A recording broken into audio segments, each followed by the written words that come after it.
Alors, bonjour à toutes et à tous, donc bienvenue dans cette toute nouvelle vidéo.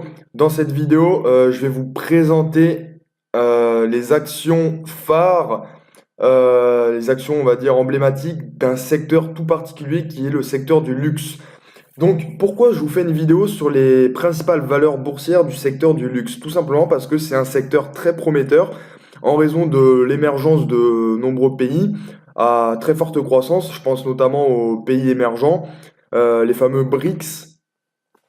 Et je pense notamment également à des pays comme la Chine et à d'autres pays d'Asie du Sud-Est où la croissance économique est très importante et où le secteur du luxe se développe énormément. Euh, et donc c'est pour ça que je vous fais une vidéo sur ces valeurs tout particulièrement. Donc déjà, j'ai recensé 5 valeurs françaises du moins parce que je m'intéresse aux valeurs françaises.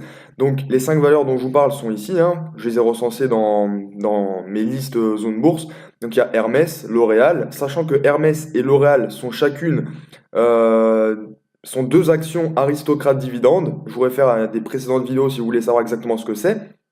Donc ça, c'est un très bon indicateur. Et ensuite, il y a d'autres actions comme LVMH qui sera prochainement également une aristocrate dividende, à mon avis du moins, étant donné l'historique de l'entreprise financier. LVMH, Christian Dior, sachant que LVMH possède énormément de participation dans Christian Dior. Donc, si Christian Dior se valorise, LVMH se valorisera très probablement également. Et enfin, Kering, qui est également une très grosse entreprise en fait à forte capitalisation boursière. Donc, pourquoi je vous parle de ce secteur tout particulier? Parce que c'est un secteur qui est très florissant et le secteur du luxe, il faut savoir que c'est un secteur qui connaît entre guillemets pas la crise. En plus, ces 5 actions enfin, ces actions d'entreprise qui sont présentes dans toutes les zones géographiques du monde. Donc ça veut dire que s'il y a une crise en France, eh ben, c'est pas grave, puisque d'ailleurs la majorité du chiffre d'affaires de Hermès et de L'Oréal est faite en Asie. Donc quoi qu'il en soit, c'est un risque qui peut être écarté puisque ce sont des entreprises internationales et au chiffre d'affaires qui est, je dirais, dilué à l'international et principalement et de plus en plus dans les pays émergents. Donc, c'est pour ça que ce sont des entreprises qui ont un très bel avenir devant elles. Donc, je vais vous présenter ces entreprises une par une et vous allez vite comprendre pourquoi ce sont des entreprises en or. Premièrement, avant tout, j'aimerais vous montrer une chose très importante avant de vous montrer le cours boursier de chacune des entreprises indépendamment. Depuis le 1er janvier de cette année, c'est-à-dire depuis, on est le 2 avril à l'heure où je tourne cette vidéo, même si je la posterai un peu plus tard sur YouTube, en 4 mois et 2 jours pour être précis, vous voyez que ces actions ont toutes fait au moins, allez, au moins 20%, se sont toutes valorisées d'au moins 20%. Moi, je me rappelle que en janvier, l'action Hermès cotait à moins de 500 euros. Elle est à 600 euros aujourd'hui.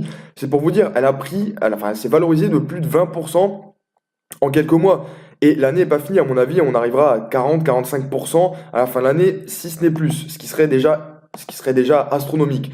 Je vous rappelle que le livret A a une performance de 0,75% à l'année et que le livret A, contrairement à toutes ces entreprises, ne reverse aucun dividende.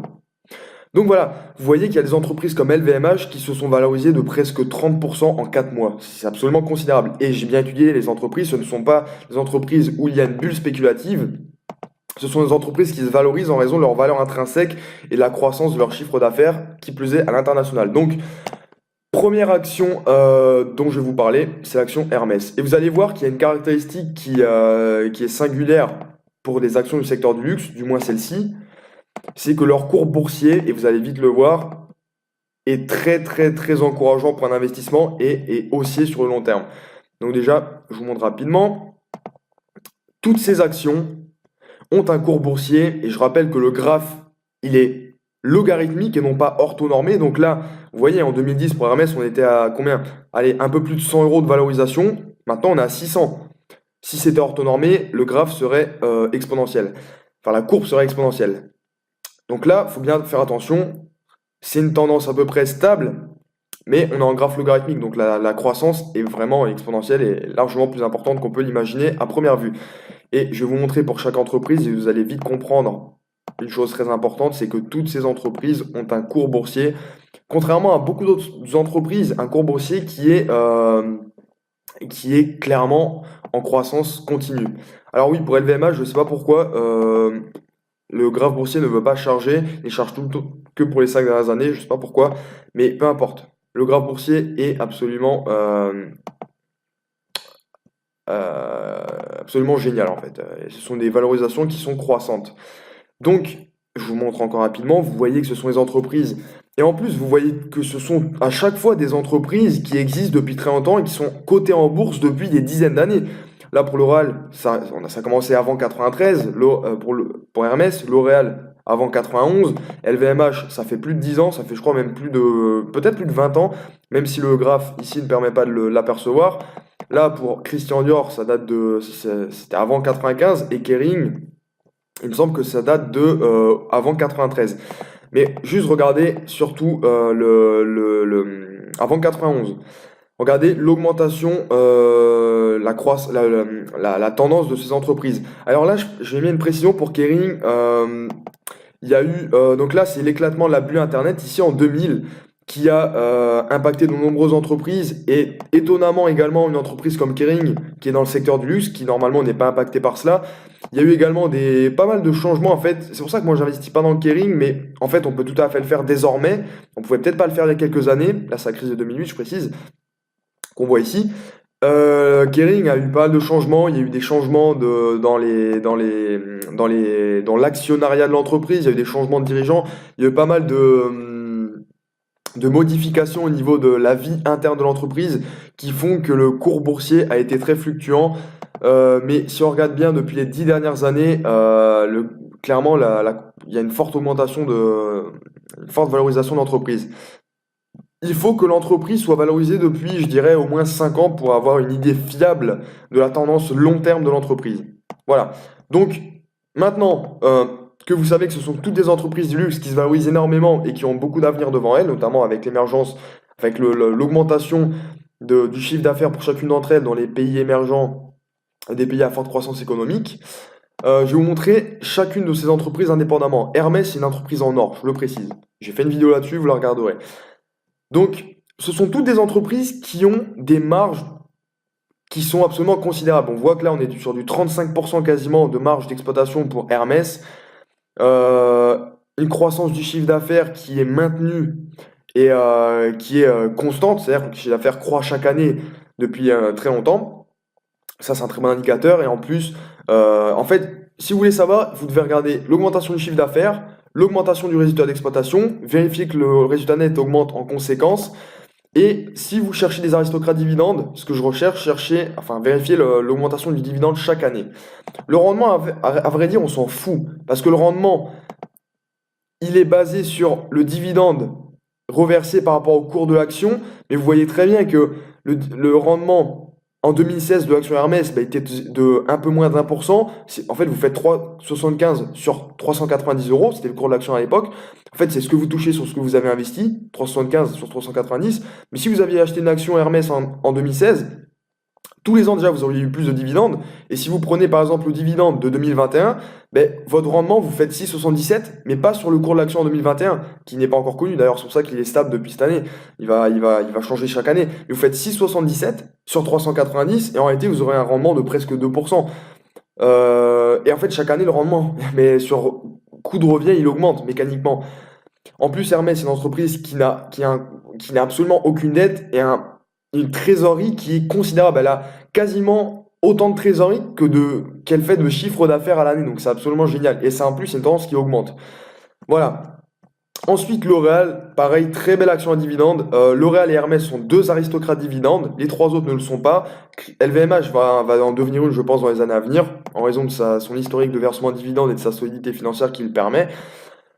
Donc ensuite, pareil, L'Oréal, très très bonne marge, augmentation du chiffre d'affaires, très bonne marge à la fois d'exploitation et marge nette, et en plus, une marge nette qui augmente. C'est-à-dire que L'Oréal, c'est une entreprise qui arrive à avoir un pourcentage de son chiffre d'affaires, enfin, avoir comment je pourrais dire, un résultat sur son chiffre d'affaires, donc ça nous donne un pourcentage. enfin, un résultat d'exploitation sur chiffre d'affaires, ça donne la marge d'exploitation, et bien ce pourcentage, il augmente chaque année depuis, enfin, prévision, il augmente. Donc ça veut dire que, déjà, s'il est stable, ça veut dire que l'entreprise, elle conserve ses marges, mais là, carrément, elle les augmente, a priori. Donc du coup, c'est encore mieux, parce qu'elle fait plus de chiffre d'affaires, et elle arrive en proportion à faire plus de résultats d'exploitation par rapport à son chiffre d'affaires. Donc mécaniquement, marge qui augmente. C'est un très bon indicateur, ça. Donc, comme d'habitude, vous regardez et vérifiez l'augmentation du chiffre d'affaires. C'est le cas. Pareil pour le résultat d'exploitation, résultat net en conséquence, et le dividende qui augmente chaque année. Idem, L'Oréal, c'est une entreprise qui n'a pas de dette, enfin, hormis les dettes courantes, hein, les dettes fournisseurs, etc., mais c'est des dettes courantes, je ne les considère pas comme des dettes financières, c'est-à-dire des dettes d'investissement. L'Oréal, c'est une entreprise qui a beaucoup de trésorerie également, qui n'a aucune dette, en fait, qui a beaucoup de trésorerie, et une trésorerie qui augmente très franchement. Et notamment en raison de l'émergence de la croissance économique forte de pays comme la Chine, où le secteur du luxe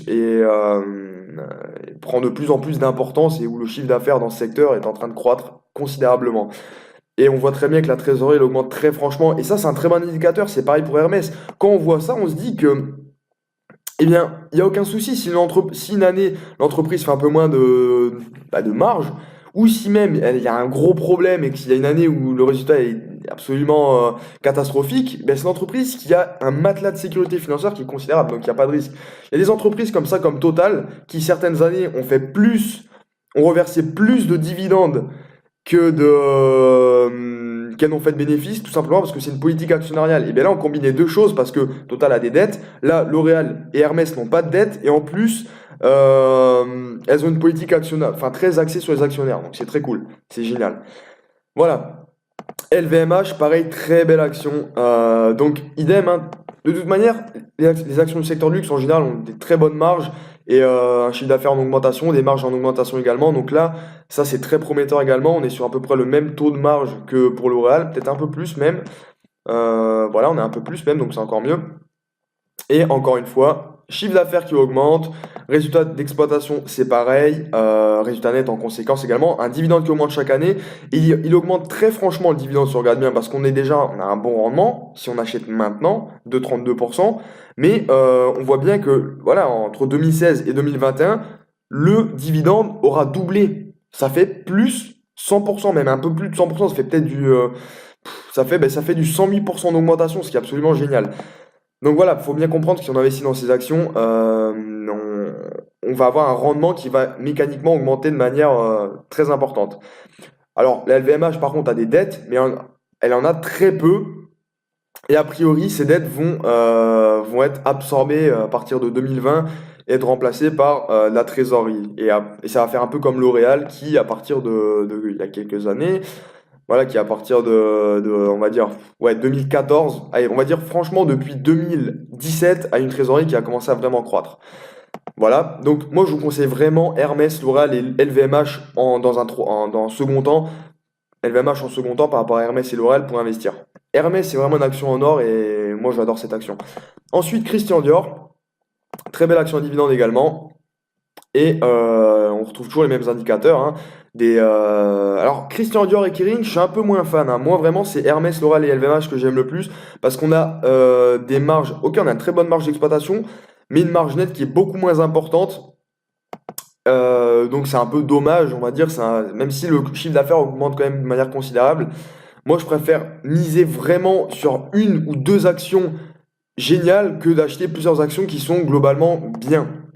Même si Christian Dior et Kering sont de très bonnes actions par rapport à la moyenne. Pareil, chiffre d'affaires qui augmente, résultat d'exploitation qui augmente. Là, on n'a pas la donnée, mais on peut la retrouver dans le bilan, dans le compte de résultat de l'entreprise pour 2016. Et pareil, hein, même si du prévisionnel, tout ça c'est très intéressant. Dividende qui augmente également, et vous me le permettrez de le constater, il augmente très franchement à partir de 2017. On passe de 1,40 à 5 euros.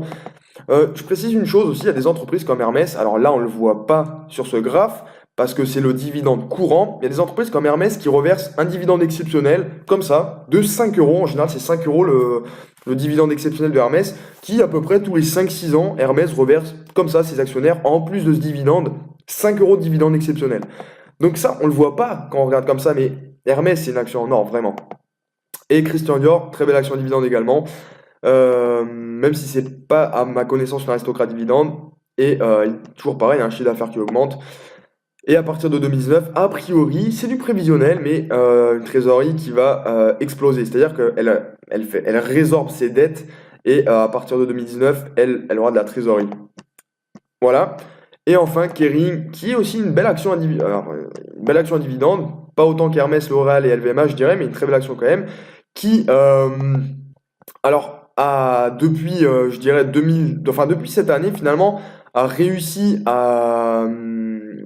comment dire, à faire exploser ses marges, puisqu'on est passé de 2017 à 11% de marge nette, enfin, on est passé de 11% de marge nette et 19% en marge d'exploitation à 27% de marge nette et 28% de marge d'exploitation.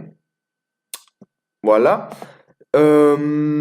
Ensuite, voilà, toujours pareil, chiffre d'affaires qui augmente, résultat d'exploitation qui augmente, donc résultat net qui augmente, et un dividende qui, pareil, est en augmentation très franche. Et on a quand même un bon rendement finalement.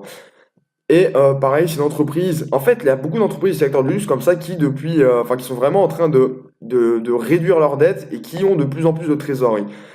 Et moi, franchement, je vous dis, si vous deviez miser sur deux, trois entreprises, Hermès en premier, vraiment Hermès en premier, L'Oréal en deuxième, même si L'Oréal est très très intéressante avec Hermès, et enfin en troisième temps, LVMH. Voilà.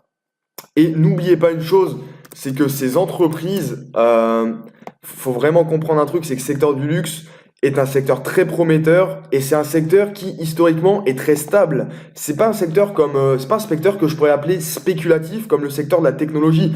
Si on prend des entreprises comme Kodak qui ont fait faillite après l'apparition de l'appareil photo numérique puisqu'ils avaient de l'argentique, ou si on prend encore l'exemple de Nokia qui s'est fait écraser par l'arrivée du smartphone, enfin de l'iPhone de Apple.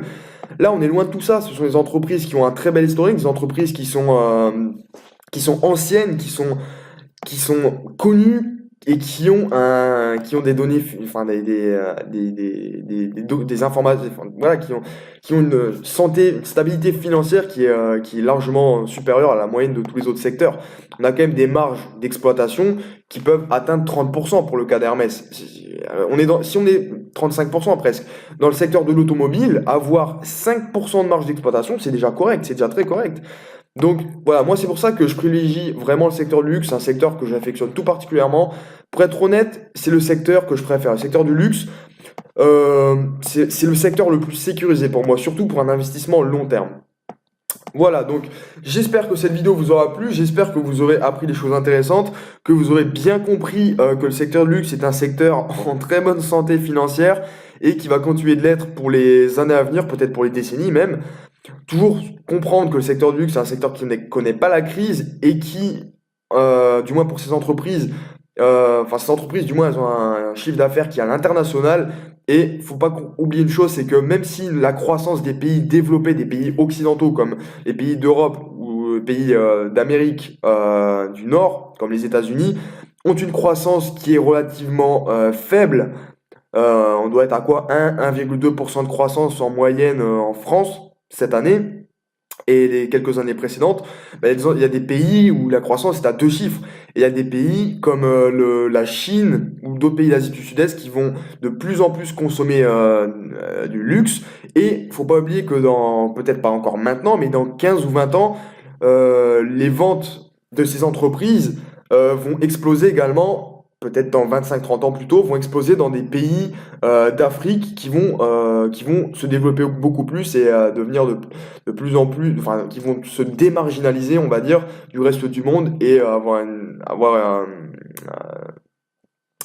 avoir des systèmes politiques assez fiables, etc. Et surtout une stabilité économique suffisante avec voilà, des revenus moyens par habitant assez élevés pour une forte augmentation du nombre de personnes en classe moyenne et en bourgeoisie, je dirais entre guillemets, pour consommer du luxe, on va dire. Donc voilà, vraiment le secteur du luxe, c'est pour moi le meilleur secteur possible pour investir. Bref, je vais me taire parce que cette vidéo va encore une fois être trop longue. Donc comme d'habitude, si la vidéo vous a plu, n'hésitez pas à liker, commenter, partager et à vous abonner, bien évidemment, si ce n'est pas encore fait et que le contenu vous intéresse. Et quant à moi, je vous dis à très vite pour une prochaine vidéo.